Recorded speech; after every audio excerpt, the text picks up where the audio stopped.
Hello students, this is Karthik Gautam, your social studies teacher. This is chapter 2nd of Civics, Institution of Democracy.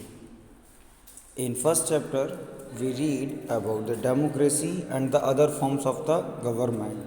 हमने monarchy पढ़ी थी, हमने dictatorship को पढ़ा था, हमने डेमोक्रेसी को समझा था।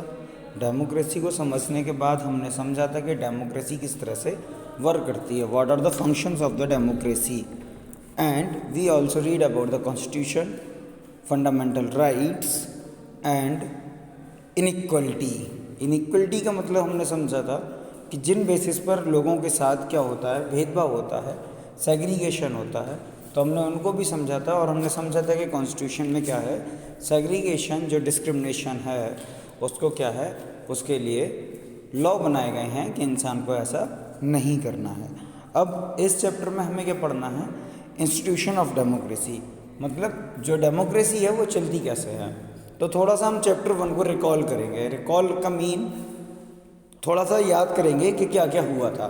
तो हमने पहले तो सबसे पहले डेमोक्रेसी समझा था कि डेमोक्रेसी कैसी गवर्नमेंट होती है।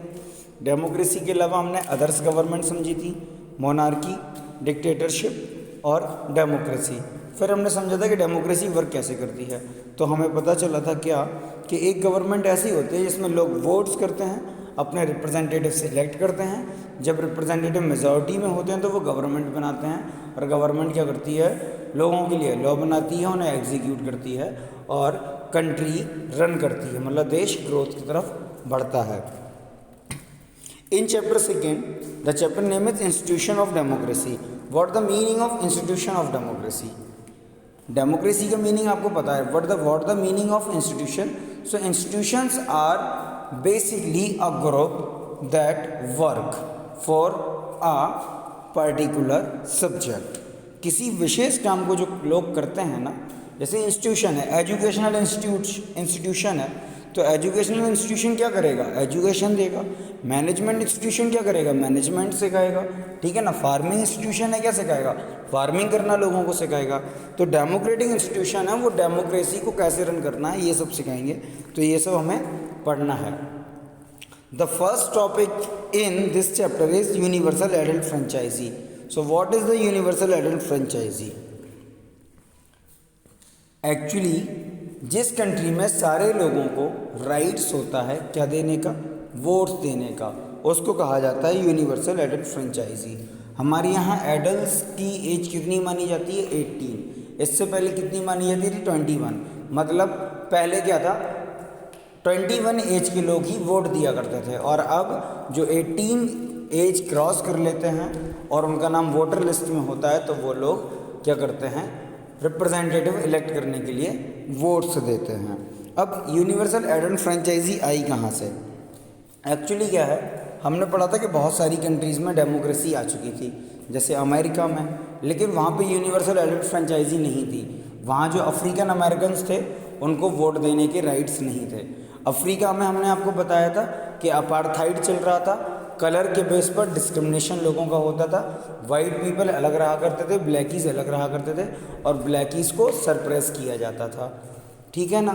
सऊदी अरेबिया में वुमेन्स को वोट अभी देने का राइट मिला है कुछ सालों पहले। तो इंडिया में क्या था, इंडिया में जब इंडिया इंडिपेंडेंट भी नहीं हुआ था, उससे पहले ही लीडर्स ने डिसाइड कर लिया था कि इंडिया कैसा होगा। तो कॉन्स्टिट्यूशन की कुछ चीज़ें वहाँ उन्होंने पहले ही डिसाइड कर ली थी, और वहीं से आइडिया आया था किस चीज़ का, यूनिवर्सल एडल्ट फ्रेंचाइजी का, कि हमें क्या करना है, जब हम इंडिपेंडेंट होंगे तब हमारी कंट्री में सारे लोग, चाहे वो सिख हों, चाहे वो मुस्लिम हों, चाहे वो पारसी हों, चाहे वो क्रिश्चियंस हों, ठीक है, एक एज डिसाइड करेंगे। उस एज के लोग चाहे वो कैसे भी हों, वुमेन्स हों, चाहे वो पढ़े लिखे हों या ना पढ़े लिखे हों, चाहे वो डिसेबल हों, मतलब फिजिकली डिसेबिलिटी बात कर रहे हैं। फिजिकल डिसेबल का मतलब है किसी का एक पैर टूट जाना या एक हाथ टूट जाना, इस तरह से। तो सबको क्या मिलेंगे, वोटिंग राइट्स मिले हुए हैं। और हम इसको पढ़ेंगे कि बुक में हमें क्या दिया गया है। Election is an very important feature of democracy. It is important that all the citizen of a country have the right to vote.